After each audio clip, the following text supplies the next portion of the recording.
I was never picky when choosing a partner. I just needed to find one quality that attracted me, a beautiful smile, a sweet and caring personality, and I would fall for her. It was like picking fruit. It didn't have to be the biggest or the sweetest, just something that made sense. But over time, I realized that this logic doesn't work anymore. The more I gave, the more was expected of me. And the return? Almost non-existent. In the end, the effort was never enough, and the burden always fell on me. So, I've decided it's enough. I'm officially out of the relationship market. Instead of pouring my energy into an endless cycle of expectations and demands, I'm focusing on myself. Buying a nice car, traveling, enjoying my hobbies, finding peace. Because, at the end of the day, taking care of myself will always be the best investment. I've always thought that the ones who really need to wake up in marriage should be us men, not women. Many of our married male colleagues, especially those who just had their second child, after work, they're not in a rush to go home. Instead, they text their wives saying that the company needs them to stay late or that there's an impromptu meeting. Then, a few of them gather in the office watching videos, playing cards, and gaming. For me, after work, I don't want to stay in the office for even a second longer, so I've never understood this behavior. Why do these married male colleagues not rush to go home after work? Later, when chatting with them, I found out that, to them, staying at the office after work is much more relaxing and free than staying at home. Because going home means having to take care of the kids, help their wives with washing vegetables, cooking, and cleaning. At the age of 1 or 2, kids are the most troublesome and household chores are the most numerous. They've worked all day and don't want to go home and help their wives deal with all these messy household tasks. After hearing them out, the first thing that popped into my mind was a phrase circulating online that mocks us men. We are always eager to have a family but don't want to take responsibility for it. We eagerly want kids but then neglect them. I think that when these colleagues don't rush home after work, it's because taking care of kids, washing vegetables, cooking, and cleaning house are the daily tasks that wear you out, and they're inescapable. This task can only be handled by their wives. However, these male colleagues don't earn much, usually only a few thousand yuan a month. They still have to pay car and mortgage loans. As a result, most of their wives are the ones taking on all the daily household chores, raising the kids, and at the same time going out to work, striving in their careers, and earning money to share the financial pressure. Speaking of this, I also think of my cousin. She had just given birth to her second child. During the new year, she drove with her 2 kids to visit my mom, and I asked her why her husband didn't come with her. She said her husband had been drinking with some friends the night before and was drunk. He stayed home from midnight until now and hadn't gotten up yet. By the time we had lunch, the 2 kids were constantly crying and fussing. The older one was 3 years old and it was a bit better, but the younger one would cry a little, eat and throw up, cry again, need a diaper change, and then would fall asleep after being comforted. The entire process, my cousin almost didn't have a proper meal. We adults were talking, but we were constantly interrupted by the kids. I had to watch the older kid, making sure he didn't choke on fish bones or hurt himself running around the room. At the end of the meal, all 3 adults were exhausted by the 2 kids.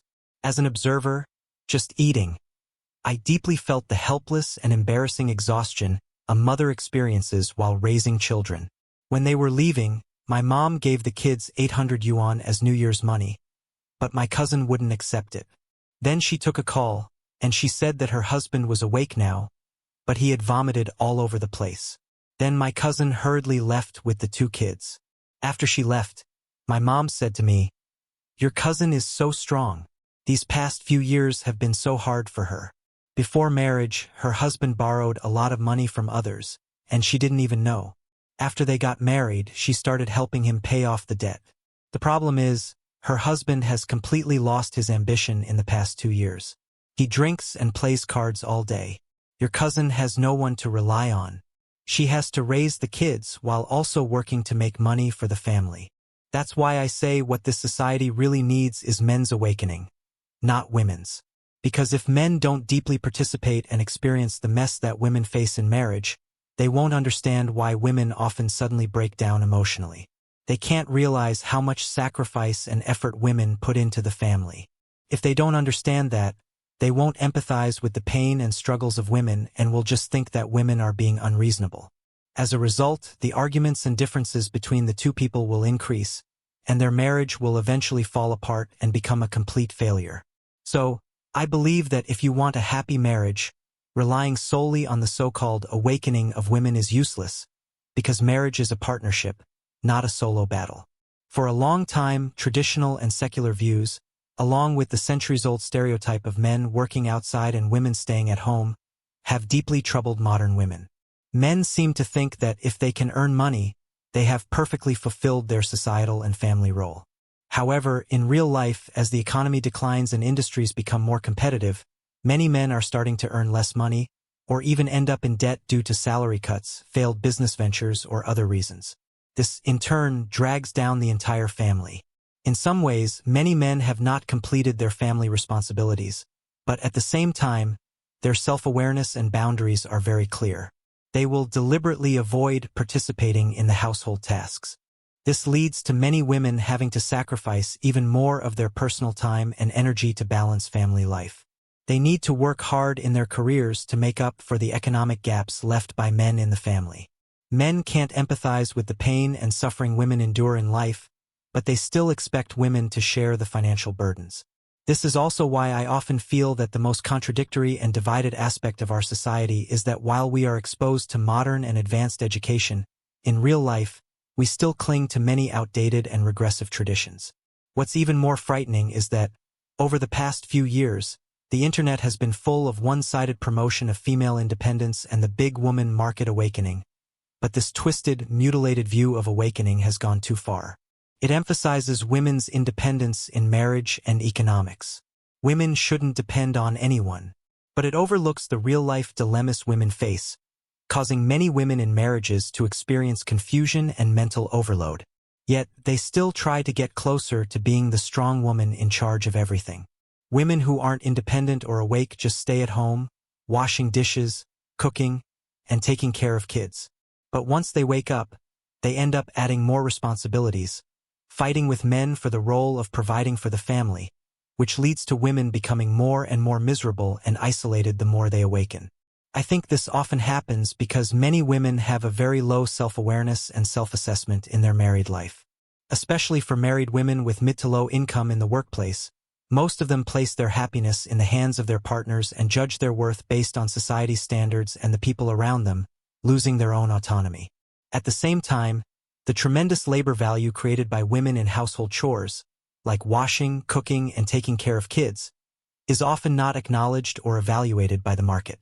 Their efforts are directly ignored by society and the family. Furthermore, men who grew up in a patriarchal society have been educated to have a higher sense of self-awareness and control over the family, which makes them more prone to the influence of traditional male chauvinism, leading many men, even after marriage, to continue living as though they are detached from their marriage and family. They don't participate in housework or share the responsibility of raising kids. As a result, women are forced to grow quickly, taking on multiple roles, while men leisurely enjoy the happiness of being the head of the family. This is why there is a saying that having children actually traps only the mothers. After all that's been said, I want to express that I've always opposed the gender divide or extreme feminism. Any extreme, divisive ideology won't improve women's dilemmas in marriage. Instead, it will push them to the other extreme. This video isn't about criticizing men or denying their value. I believe we are all products of our environment and society, and the difficulties women face in marriage and life also trouble men. This isn't a simple gender issue. It involves a whole set of complex societal issues, including economics, culture, education, and politics. What I've seen in the awakening of men is that I hope male colleagues will understand early on that marriage is a shared destiny, where both rise or fall together. If men awaken and participate, experiencing the struggles women face, both can figure out ways to cope with the difficulties and challenges of life. That's when marriage can be happy, and the relationship will last. At the same time, society and the public shouldn't just promote one-sided female independence and awakening, making women abandon marriage. When problems arise in marriage and love, we need to find ways to solve them together, not just think about how to solve the other person. 以前都是女生在 Before, it was women who promoted staying single. But who would have thought? Now, men are the ones waving the celibacy flag, opposing marriage even louder than women. And honestly, this was predictable. The cost of relationships has never been higher. Opting out isn't just a choice, it's the smartest move. Today's dating scene is completely unbalanced. Men are expected to cover all expenses, act as chauffeurs, and constantly provide. Holidays? More financial pressure. Gifts and money are mandatory, and failing to meet expectations leads to drama. Marriage doesn't improve things. Quite the opposite. The bride's family demands a house, a car, and a hefty dowry. Once married, men lose all freedom, handing over their salary, following strict rules, and even needing permission to go out. This isn't marriage, it's modern slavery. Under this pressure, many men have simply had enough. Instead of draining themselves financially, they're choosing to live for themselves. Why spend everything on a bottomless pit of expectations when a comfortable life is within reach? A nice car, top-tier gaming gear, weekend dining, and even affordable emotional support, all without the stress of a relationship. And with society becoming more accepting of single life, the choice is clearer than ever. Can you really blame them for giving up on marriage?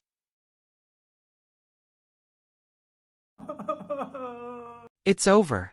I feel like I'll never find a wife in this lifetime. I've come to terms with the fact that I might be single for the rest of my life.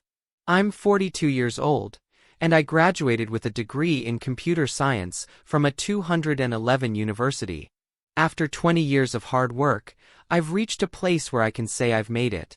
I own 5 properties in a third-tier city, and I've saved up $1,000,000 yuan. Right now I don't work anymore. I basically just stay home, relax, and enjoy my life. I live off rental income and some interest from my savings. I feel like I've already achieved everything I need in this life. But here's the thing. Despite all the effort I put in over 2 decades, I'm still alone. I started trying to find a wife right after I graduated at 22, and now at 42, it's been a full 20 years of looking. I've tried everything. I've been on more than 100 dates, maybe even more. But every time, I left feeling frustrated. Most of the women I met rejected me. I've dated women of all ages from 18 to 50, but it almost always ended the same way. Most of the women weren't interested in me, and honestly, there were times when I wasn't interested in them either. As time passed, my options kept shrinking. Now the women I meet are usually between 35 and 40 years old, and many of them are divorced or have children. It seems like my choices are narrowing down. At first, this was frustrating. I spent so many years thinking I had to find the right woman to be happy. I thought the pressure to settle down was something I needed to meet to feel complete. But I've come to accept that it just might not be in the cards for me. It's not that I haven't tried. I've given it my all, but things just didn't work out. The reality is, maybe I just wasn't meant to be with someone, and that's okay. And you know what? I've started to realize that maybe I don't need to be married to feel whole. It took me a while, but I've finally reached a point where I'm okay being alone. For years, I chased this idea of perfect happiness with a partner, but now I understand that happiness is something I can create on my own. I've come to appreciate my own company. I have 5 properties, I've saved up $1,000,000 yuan, and I've built my life to a point where I'm content. Why should I keep chasing something that might not even bring me the satisfaction I thought it would? Now, I don't worry about finding someone else. I've stopped seeking external validation or trying to meet society's expectations. I spent so many years trying to please others, trying to fit into their idea of success, but now I know that the most important thing is to be content with myself. I've stopped focusing on what society thinks of me. I don't need to be married to feel validated. I've worked hard to get where I am, and that's enough for me. I've learned to appreciate my freedom, my peace of mind, and the life I've built for myself. There was a time when I couldn't understand why things didn't work out. But now, I see that life is more than just having a partner. I've learned to live for myself. I've stopped comparing myself to others, and I no longer care if they have a family or children. I've realized that I don't need to follow society's timeline. I've done what I set out to do, and now, I'm happy with who I am. I no longer feel the need to prove myself. I'm not defined by my relationship status, or by the expectations of others. I know that I'm enough just as I am. I don't need anyone to complete me, because I'm already complete. So now, I've made a choice. I'm focusing on myself. I'm living for my own happiness, my own well-being. I'm letting go of the idea that I need someone else to make my life better. I've realized that living for myself is the best choice I could have made. I'm happy with the way things are. I'm no longer concerned with being single. I've embraced who I am, and that's all that matters. Moving forward, I'll continue to enjoy my life and my freedom. Single men have awakened and are desperately fleeing from marriage. The marriage market is about to undergo significant changes. In 2024, the number of marriage registrations in the country was 6.106 million, a significant decrease of 1.5 to 4 million compared to the previous year. More and more single men, both those of appropriate age and older, are showing reluctance to marry. And what is the reason for this? In addition to not being able to find a partner, it's because they've started to awaken to reality. They've realized that being single is fun for a while, but being single for life can also be a satisfying choice. Currently, in the age range of 20 to 40, the number of men in the country exceeds that of women by 17.5 million. The shortage of women of marriageable age has made finding a partner increasingly difficult for men. Additionally, due to the uneven distribution of men and women of marriageable age across different regions, many single men working in cities, upon reaching a certain age and still being unmarried, opt to return to their hometowns. Meanwhile, many single women prefer to stay in the cities, which prevents these two large groups of singles from meeting. Even when it comes to men from rural areas or young men from small towns, they are also not the targets of women from big cities. That's why, in the dating centers of major cities, there's a great demand for single women. While single men have become a rare commodity, this is because, for the most part, the men who manage to stay in big cities are those who have succeeded in their careers. With real estate and cars, the good catches, so to speak, and consequently, they are the most sought after in the marriage market. Even when a single man finds someone, the high cost of marriage may discourage him. He will have to buy a house, a car. Just the down payment for a house can require hundreds of thousands of yuan, not to mention the cost of the wedding gift and other expenses.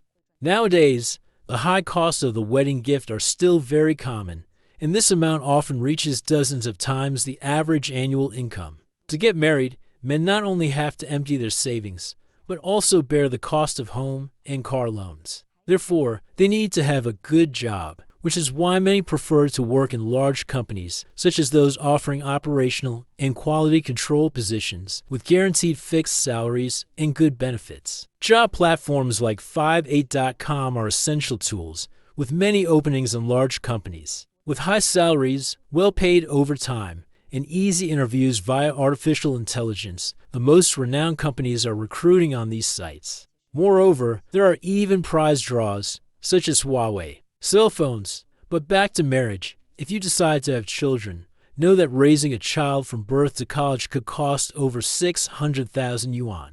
This financial burden, which is like a mountain, is making many single men wake up. If a man doesn't get married, all his salary is for himself, and that seems really good. He doesn't have to spend money buying birthday gifts or clothes for a girlfriend. The money that would have been spent on gifts can now be used to buy things he truly wants, like a computer, a motorcycle, or even more video games. Now, he can do that without guilt. Before, men's consumption was among the lowest, not because they didn't like spending, but because their financial responsibilities were huge. They couldn't spend, nor would they allow themselves to. Now, with the awakening of single men, they are likely to become the main consumer force in the future. We don't even need to talk about things like video games, watching games, or hiking.